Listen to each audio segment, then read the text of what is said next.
Pá, beleza? Vamos falar de direito civil, né? Entrando aí no tema contratos em direito civil e começando por um conceito, por uma frase que define toda essa parte de direito civil. O contrato é um negócio jurídico alicerçado em acordo de vontades, com o objetivo de produzir determinados efeitos jurídicos.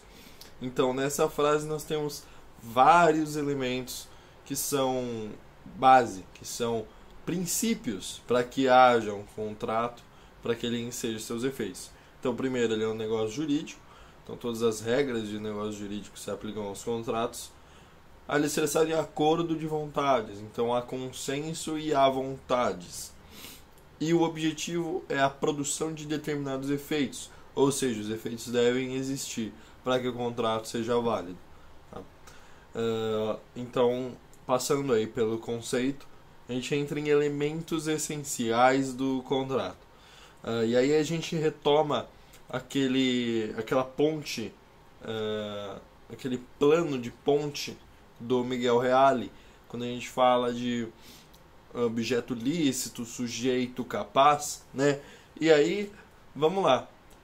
Os elementos essenciais de um contrato são sujeitos e os sujeitos são capazes. Pressuposto de existência e requisito de validade, né? O objeto, pressuposto de existência, deve ser lícito, possível, determinável ou determinado. Aí entra o requisito de validade, tá? A forma, que é pressuposto de existência, deve ser prescrita ou não defesa em lei. E aí entra o requisito de validade novamente, tá? Elementos especiais em contrapartida dos elementos essenciais. Os especiais são o livre consentimento e a existência de dois ou mais sujeitos no contrato. Não existe autocontrato. Não dá para você se contratar para alguma coisa, né? Mas salvo aí algumas disposições muito nefastas, mas praticamente ignorável, tá? Os princípios do direito contratual ainda tem alguns que são bem discutidos, a gente vai dar uma olhada. O primeiro deles, autonomia da vontade, ou seja, as partes têm que ter liberdade para contratar. Supremacia da ordem pública, princípio da supremacia da ordem pública. O que quer dizer? O contrato não pode ser contra a legem, mas sempre secundo legem. Ele não pode ser contra a ordem pública, contra o ordenamento jurídico, senão ele não vale, senão ele não existe. Relatividade dos efeitos, ou seja, os efeitos devem atingir as partes. Como eu falei no nosso conceito, existe a produção de determinados efeitos e esses efeitos eles devem obrigatoriamente atingir alguém.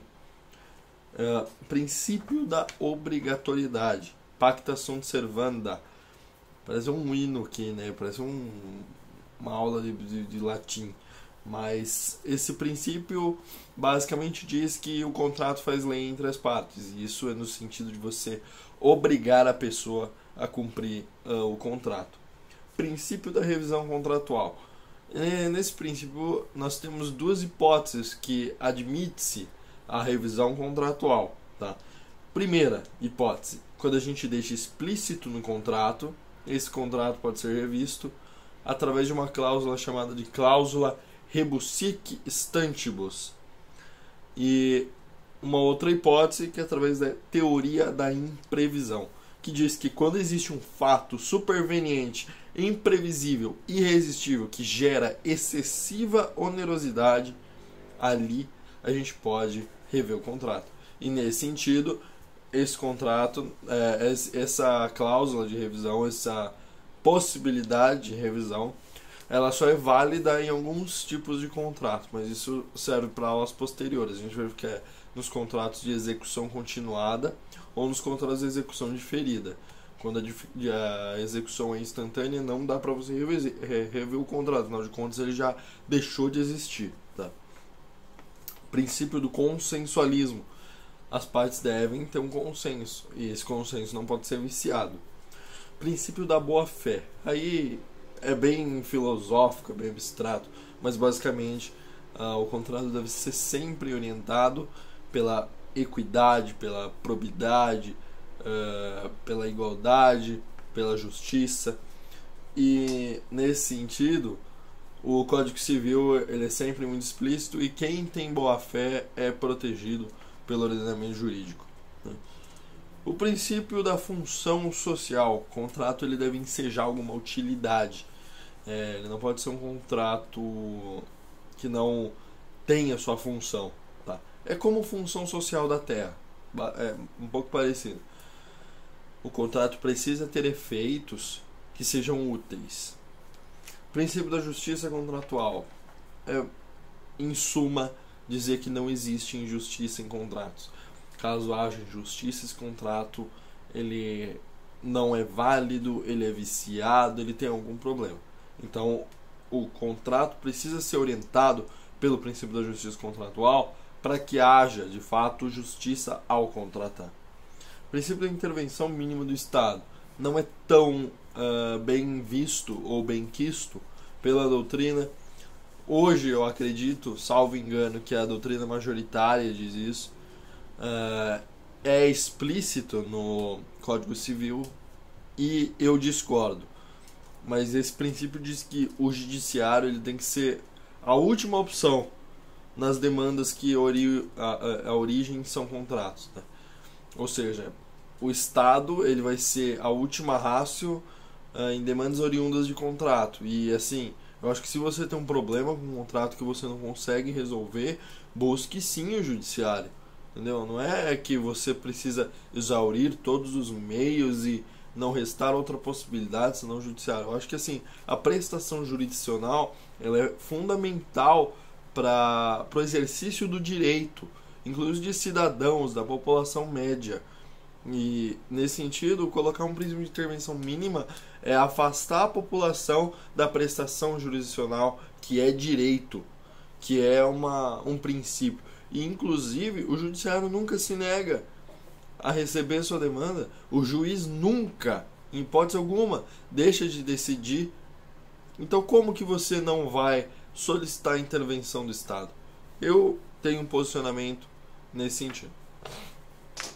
Entrando aí, passando essa introdução, a gente vai falar de classificação de contratos. E aí podemos ter contratos unilaterais e bilaterais.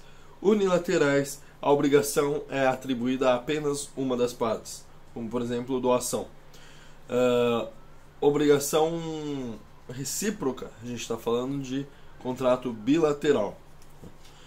Contrato pode ser oneroso ou gratuito. Quando ele é oneroso, existe vantagem econômica e sacrifício patrimonial recíprocos, mútuos. Ou seja, por exemplo, contrato de compra e venda de um veículo. Eu sou o vendedor do carro, ele é o comprador do carro. Meu sacrifício patrimonial, vender o carro. Minha vantagem econômica, ganhar o dinheiro do comprador. Parte do comprador, sacrifício patrimonial dele, dar o dinheiro. Vantagem econômica oferida, receber o veículo. Quando o contrato é gratuito, somente uma das partes tem esse sacrifício patrimonial e a outra tem a vantagem econômica. Então essa é a diferença, é a reciprocidade ou a unilateralidade do benefício, da vantagem econômica e do sacrifício patrimonial. O contrato pode ser comutativo ou aleatório. Quando ele é comutativo, a gente está falando de contrato certo, com cláusulas expressas, sem dúvida da executividade e da sua obrigatoriedade. É um contrato que nós temos certeza que vai ser consumado, celebrado, vai ter seus efeitos, diferentemente de um contrato aleatório, quando a gente assume um direito ou a gente assume a obrigação com a incerteza de que esse direito ou obrigação será exercido. Como, por exemplo, contrato de seguradora de veículo. Você contrata e talvez você nunca exercite o direito de acionar um sinistro, mas você contratou. Tá? Então, esse é o exemplo mais fático, mais perfeito para essa classificação. O contrato pode ser típico ou atípico. Quando ele é típico, a gente está falando de contratos que estão no tipo, ou seja, contratos que estão previstos explicitamente no código. Contratos atípicos são contratos que não estão previstos na lei, como por exemplo, até alguns anos atrás, o contrato de alienação fiduciária em garantia. Ou seja, contrato de financiamento que você deixa a casa como garantia. Por exemplo, esse contrato jamais foi típico, ele jamais esteve no código, mas ele era legal, ele era válido, ele existia. Então, apesar dele não estar no código, ele é um contrato atípico e ele tem, sim, validade. Mas hoje, o contrato de alienação fiduciária em garantia, ele está numa lei esparsa, tem uma lei só para financiamentos. Os contratos também podem ser paritários ou por adesão. Quando os contratos são paritários, eles são elaborados por ambas as partes, ou seja, quando a gente põe aquela cláusula lá no finalzinho, e estando juntos, discutidas as cláusulas, ambos concordam, tal, significa que as duas partes analisaram, deram sugestões, mudaram conforme decidiram, e o contrato ficou pronto com uma decisão mútua. O contrato foi acertado, diferentemente do contrato por adesão, que o contrato já vem pronto, não existe uma consulta da parte oposta, aquela que redigiu, e você só assina. Como, por exemplo, um contrato, sei lá, de conta de telefone. Você só assina, está contratado seu plano de telefone. O contrato pode ser consensual ou pode ser real. Quando o contrato é consensual, ele se confirma apenas com a manifestação da vontade. Já nos contratos reais, existe uma necessidade da tradição, da entrega do objeto e da produção dos efeitos. O contrato pode ser solene ou não solene. Solene no sentido de formal, extremamente ritualístico, tá? E nesse sentido nós temos formas e ritos específicos oriundos da lei, como por exemplo o casamento soleníssimo, venda de um imóvel. Você precisa fazer contrato escrito, com escritura pública e registro, né? Então é extremamente formal. Já um contrato não solene, como por exemplo uma compra e venda, uma locação, prestação de serviço, você não precisa de toda essa maracutaia para ele ter validade. Formação dos contratos. Terminando a classificação, vamos falar de formação. Nós temos 3 etapas: a negociação preliminar, a proposta e a aceitação.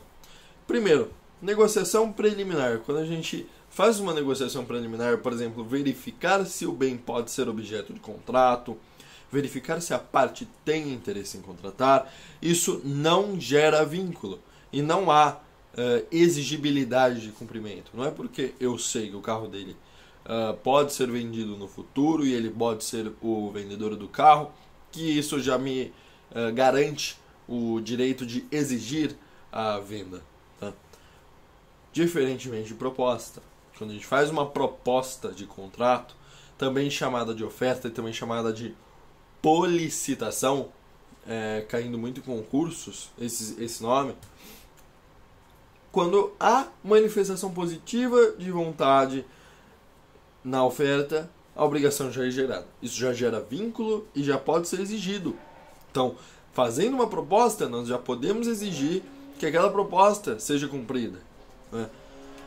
E aí, quem faz a proposta, se ela é chamada de proposta, oferta ou policitação, será o proponente, o ofertante ou policitante. E aí, a terceira etapa é a aceitação, também chamada de oblação. Na oblação, nós temos a confirmação da proposta, e nesse sentido já é um vínculo completamente sólido, há sim exigibilidade de cumprimento e é plausível até a execução, né? E quem aceita, se a gente chama de aceitação ou oblação, quem aceita é o aceitante ou o oblato, tá? E aí a gente tem que falar ainda sobre os contratos serem entre presentes ou entre ausentes. Quando o contrato ele é entre presentes, nós temos um elemento da comunicação simultânea. Então, o contrato é presente quando a comunicação é simultânea, instantânea e imediata e, de fato, de plano, já confirma o negócio. Como, por exemplo, eu estar na sua frente conversando com você e acertar. Ou a pessoa vai num estabelecimento e assina o contrato ali, no boca a boca, bem perto, com comunicação simultânea. Entretanto, quando o contrato é entre ausentes, aqui a gente não está falando do Instituto dos Ausentes. A gente só está falando de ausentes de pessoas que não estão em comunicação simultânea. Ausentes no sentido de distantes. A comunicação não é simultânea, existe uma espera, como por exemplo, quando a gente está falando de cartas e telegramas. Se eu mando um contrato via carta, se eu mando um contrato via e-mail, se eu mando um contrato via telegrama, estamos falando de um contrato realizado entre ausentes. Tá? Essa foi a introdução. Em breve a gente vai ter uma aula de peculiaridades de contrato sinalagmático e eu fico aqui.